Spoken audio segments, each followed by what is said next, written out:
Hey guys, today we're going to be talking about an awesome kind of portable head unit that you can just plug and play in any car. And that is of course the Seventour P10. Let's check it out.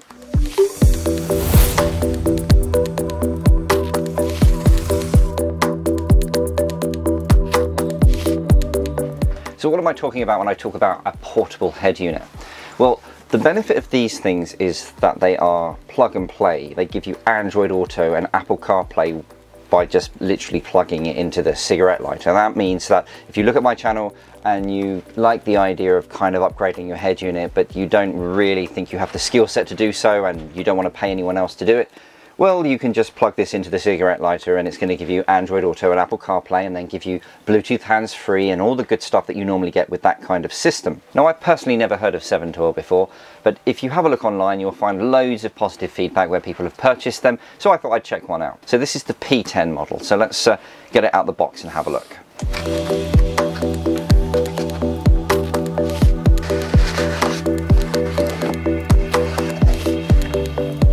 And here it is, and it is quite a robust, heavy unit, which is always a good thing to see. So let's have a closer look at it. As you can see, they've gone for the very much widescreen design, and you might be wondering why they've bothered to put this notch on the top. It's not just for their logo. If we turn it around, you can see that there is a camera here which can actually be moved around depending on where you place it on your dashboard or window. And if you're up for it, in the box they also include the rear camera.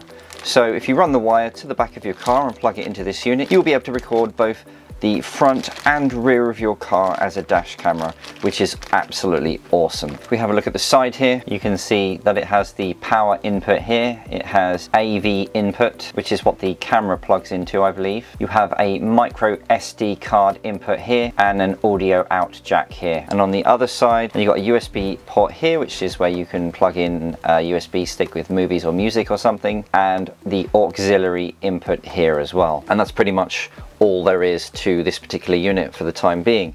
Let's see what else is in the box. So we have an aux cable here so that you can plug it directly into your factory sound system if you have an aux in. As I showed you before, it does actually come with a backup camera as well. We have the manual showing you how to use it in full color. We have the mount itself, and this is something that would go onto your dashboard. As you can see, it has an adhesive pad here, but it also has screw holes. So if you wanted a more permanent fixture, you could just permanently screw it onto your dashboard, but I would probably be going with the adhesive pad. And it does come with a separate adhesive pad as well in case you need to replace it. This is a USB-A to USB-C cable so that you can power it from a USB port. And interestingly, they've also included this micro SD card reader so that you can actually plug this into your PC and put some movies and music onto the micro SD card, or I guess also update the firmware of the system if you want to via the micro SD card slot. And finally, we have the main power cable, which is of course a cigarette lighter. All right, let's go and plug it into the car and see what it's like. So here I am in the Saab studio car, and this time I have a generic bog standard factory head unit, and we're going to pretend that it's not possible for us to replace this head unit, because maybe this is the pre-facelift 9.3 where you actually can't change the radio, or maybe I just don't have the know-how to change the radio. I mean, that's the point of this Seventour thing. It can go into any car and can be fitted by anyone, and that's what I'm going to show you now. So what I've done is I've fitted the mount to it. It literally just clips on, so that's what I've got on here. But before I mount it to the dashboard, what I'm going to do is I'm going to plug in the power lead, which is the USB-C just in the side here, and I'm also going to plug in the aux, because this radio does actually have an aux in, although I will show you what to do if you don't have an auxiliary audio input. All right, let's remove the adhesive from the bottom here. And then what I've decided to do is plonk it just in the middle here. And the reason I've decided to put it here is because it's the less intrusive place to put it on the dashboard. It takes the least amount of visibility from me from the window, because there is a dip in the dashboard and it's going into that dip. And then what I'm going to do is I'm going to just run these cables just down behind it, and I'm going to stick in the auxiliary input into the radio here because I have one. Remember, if you don't have an auxiliary in on your radio, that's fine, because this thing does actually have an FM transmitter, so you can just tune your radio into it, and I'll show you that a bit later as well. Anyway, let's go ahead and turn the car on and give it some power. So the car is now on. Let's turn the radio down a bit. Okay, so it's immediately started. Now you can see the front of the car here because it's it can see the camera, so I'm just going to move the camera up to make that camera more useful. And there we go, so you can now see directly out of the front of the car on this little screen here, and that's really, really good. Remember, having a dash cam built into this as well is just great. So we've got some icons here, CarPlay and Android Auto, obviously self-explanatory. We have files, so if you have some MP3 files or some movie files on a micro SD card or a USB stick, you will be able to access them from the file section here. Now, if we go into the audio settings, this is one of the most important settings for setting it up in your car. This is how the audio comes out of this unit and utilizes the car sound system, because that's the whole point of this. It's supposed to be integrated into your car with the easiest possible way. So you've got 4 options here.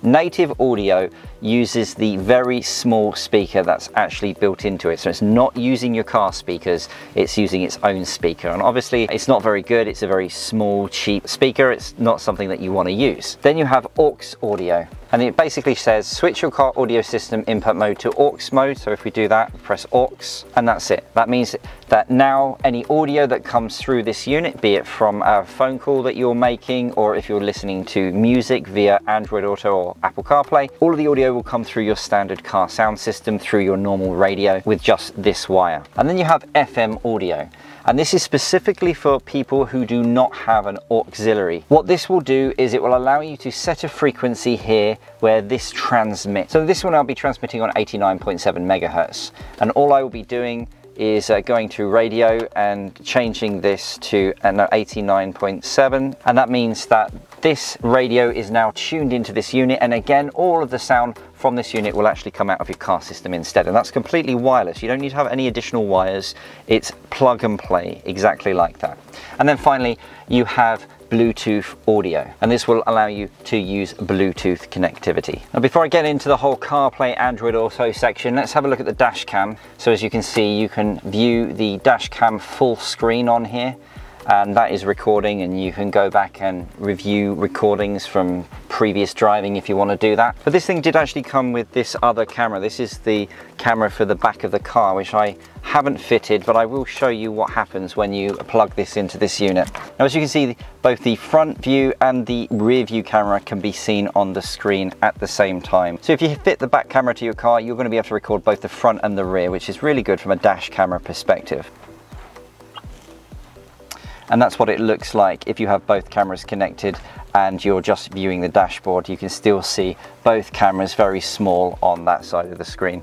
One of the things I noticed about the camera that should go on the back of the car is that it has this additional red wire, this one here. Now, the significance of the red wire is it is a trigger wire. If you're going to connect this camera to very back of the car, you should run this cable to your reverse light, your white reverse light, and that will act as a trigger. And what that means is when you reverse, this will automatically change to show you the back of the car. So it's giving you a reverse camera triggered by you putting the car into reverse gear, and then obviously going back to normal again once you've come out of reverse. So not only is it a dash cam and Android Auto and Apple CarPlay, but it's also a reverse camera as well, and that is really, really cool. And they include the actual camera with it as well, so you don't need to spend any more money. That is brilliant. Okay, so let's talk about the main event, which is obviously Android Auto and Apple CarPlay, because that's the whole point of this thing.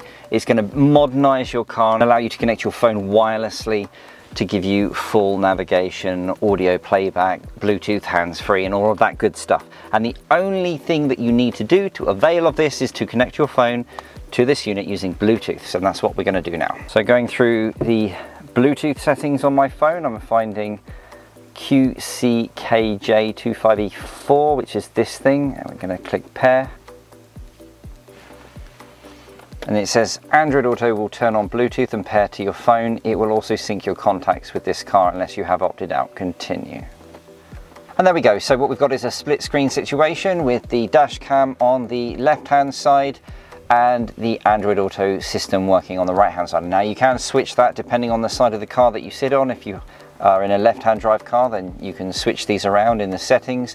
And also at the same time, if you don't want to have split screen, so you don't want to see the camera and you just want a full screen here for Android Auto or Apple CarPlay, again, that is something that you can change in the settings. But as you can see here, I have full access to all of the apps currently installed on my phone.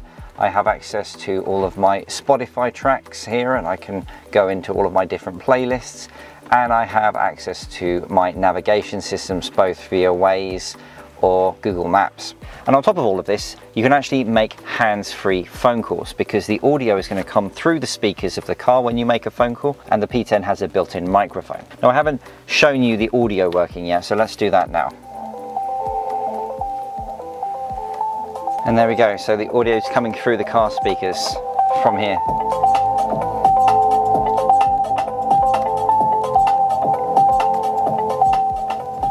Now obviously the benefit of having the sound coming through your standard sound system in your car is that you have total control over the volume control, both from the head unit itself and your steering wheel controls if you have them.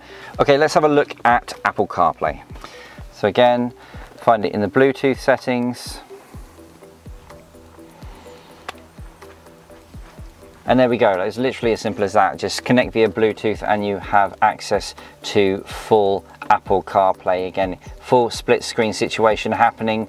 You still have access to all of your apps that are installed on your iPhone, Spotify, Waze, Google Maps. In actual fact, it's very sharp and high resolution as well, this screen. It looks really, really good indeed. There you have it. The fact of the matter is, once you've initially connected your iPhone or your Android phone to this via Bluetooth, everything else is automatic. You only need to do it once, and then every time you get in the car, as soon as this boots up, it connects via Bluetooth automatically, and you instantly have access to your Android Auto or Apple CarPlay as soon as you get in the car. And then the beauty of it as well, of this particular device, is you also get your dash camera front and rear if you install that.